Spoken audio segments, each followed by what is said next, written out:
हातात बंदूक असून काय उपयोग? मनात हिंमत बी पाहिजे ना.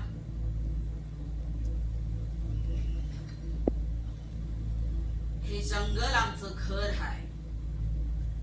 आमच्या घरात घुसून आम्हाला मारणं इतकं सोपं नाही. हे जंगल, झाड पोलीस ठाण्याच्या अंडर येतात म्हणे. मोठी जबाबदारी आहे लेखिका, अभिनेत्री आणि दिग्दर्शिका. तर लेखिका, अभिनेत्री आणि निर्माती. जेव्हा पहिल्यांदा सगळ्या कथा तुम्ही म्हणालात की आधी सगळं वाचन केलेलं आहे, मग याच 3 कथा का भावल्या किंवा का कराव्याशा वाटल्या?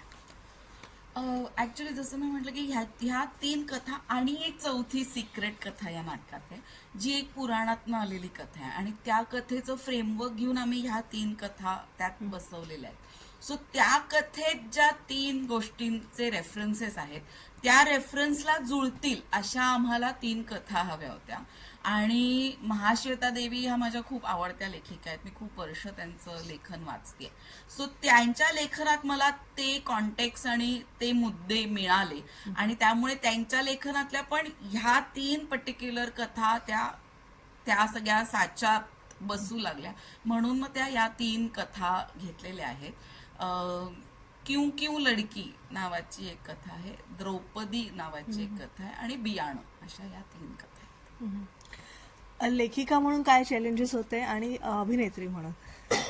लेखिका म्हणजे मला अजूनही असं स्वतःला लेखिका म्हणता मी हे करते, कारण ते महाश्वेता देवींच्या कथांवर प्रेरित असं ते नाटक आहे. तर ते आपण कसं त्यांच्या पुढे आपण कसं लेखिका म्हणावं. पण चॅलेंज असं होतं की लेखिका असं क्रेडिट असलेलं माझं हे पहिलंच नाटक आहे. आणि या आधी मी जे काम केलंय, जे तमाशा आणि लावणीवरचं काम आहे, तिथे जरी मी लिखाण केलं असलं तरी ते नॉन फिक्शन पद्धतीचं लिखाण होतं.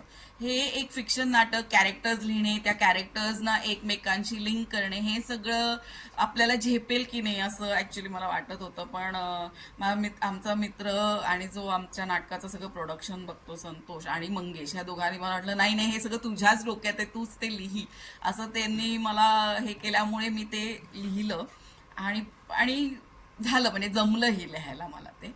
आणि हे 3 गोष्टी या खरं जिओग्राफिकली म्हणजे स्थळ आणि काळ यानुसार खूप वेगळ्या वेगळ्या स्पेसमध्ये घडतात त्यांच्या ओरिजिनल कथा.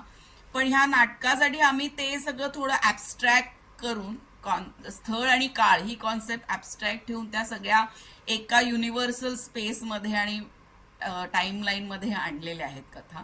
आणि त्या लिंक करणं हा एक चॅलेंज नक्कीच होता. आणि त्या प्रत्येक कॅरेक्टरचं आपलं एक जे विशिष्ट हे आहे ते न जाऊ देता ह्या लिंक करणं हा चॅलेंज होता.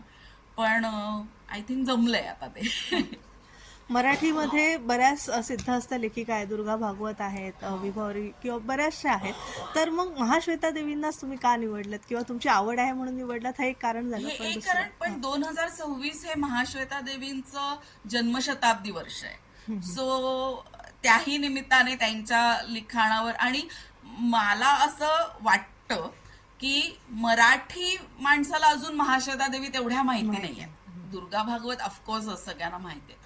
तर तेही एक कारण होतं की त्यांच्यापर्यंत एक नवीन लेखिका पोचवावी, आणि त्यांचं जन्मशताब्दी वर्ष आहे, सो तेही त्यांच्या लिखाणाचं एक सेलिब्रेशन करावं. या दोन्ही कारणांनी मग आम्ही त्या कथांवर काम केलं.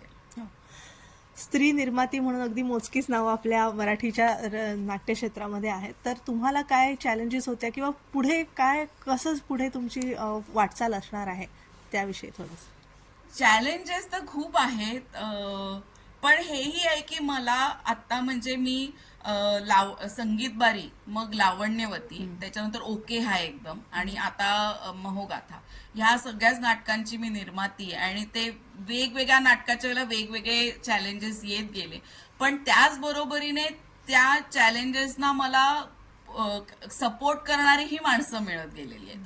त्यामुळे एक पाठबळ मला मिळत गेलेलं आहे आणि ते मिळत राहील. त्यामुळे मी ह्या पुढे नाटक निर्मिती करतच राहीन.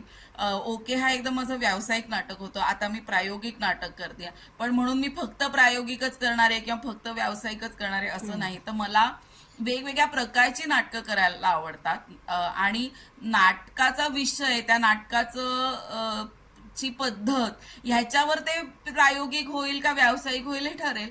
पण नाटक म्हणजे आता तर मला लेखिका म्हणूनही अधिक नाटकं करायची आहेत, निर्माती म्हणून तर करायचीच आहेत आणि एक अभिनेत्री म्हणूनही नाटक करायचंच आहे. मला नाटकातला प्रत्येक ऍस्पेक्ट खूप मनापासून आवडतो. त्यामुळे मी वेगवेगळ्या रोलमध्ये नाटकाशी संलग्न राहीनच. येस, खूप खूप शुभेच्छा.